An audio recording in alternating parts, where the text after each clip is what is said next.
Jamaah, siapapun yang telah benar-benar memahami bahwa doa orang terzolimi betapa dahsyat di sisi Allah, maka insya Allah dia tidak akan berani menzolimi siapapun, terutama dia tidak akan berani menzolimi pasangan halalnya.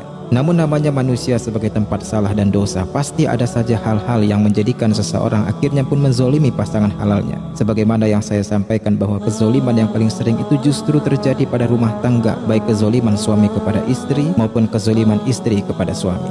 Di mana sederhananya adalah saat seorang suami atau seorang istri bersikap maupun berkata ataupun melakukan perkara kepada pasangannya yang melanggar ketentuan yang ditetapkan oleh syariat dalam hal fikih suami istri, maka saat itu dia telah berlaku zolim kepada pasangannya. Penyebab seorang suami atau seorang istri bersikap maupun berkata ataupun melakukan perkara yang melanggar ketentuan yang ditetapkan oleh syariat kepada pasangannya dalam hal fikih suami istri, di antaranya adalah karena kurangnya ilmu kemudian enggan menerima kebenaran. Kemudian bagaimana apabila seseorang ternyata telah terlanjur berbuat zolim kepada pasangannya, atau malah tanpa dia sadari ternyata dia telah berbuat zolim namun dia takut sekali jatuh kepada dosa perbuatan zolim kepada pasangannya tersebut. Maka perhatikan jamaah, pada umumnya orang akan menyarankan untuk meminta maaf, namun nyatanya hampir tidak ada dalil dalam Al-Quran dan Al-Hadis perintah secara tekstual meminta maaf, atau bahasa Arabnya i'tazaro atau iltamasa uzron. Akan tetapi yang ada ialah perintah yang lebih dari sekedar meminta maaf, yaitu berupaya kezolimannya agar dihalalkan,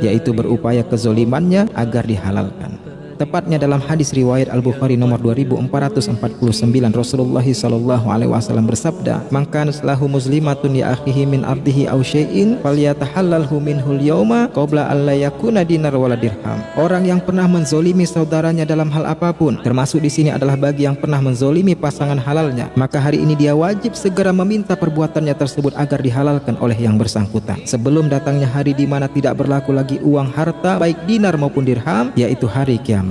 Artinya jamaah, apa saja yang bisa Anda lakukan agar kezoliman Anda dihalalkan oleh pasangan, maka lakukanlah. Dan saya kira tidak akan ada pasangan meminta yang aneh-aneh. Kebanyakan mereka yang dizolimi pasangannya hanya meminta agar pasangannya itu segera bertaubat dan berubah menjadi lebih baik. Sehingga apabila dia tidak berubah atau setelah berjanji namun akhirnya mengingkari janjinya tersebut, maka sesungguhnya dia telah jatuh pada dosa kezoliman yang berlipat-lipat. Sehingga waspadalah dengan sabda Nabi SAW dalam lanjutan hadis riwayat Al-Bukhari nomor 2449 tadi, jika dia memiliki amal soleh, amalnya tersebut akan dikurangi untuk melunasi kezolimannya. Namun jika ia tidak memiliki amal soleh, maka akan dilimpahkan kepadanya dosa-dosa dari orang yang ia zolimi. Subhanallah.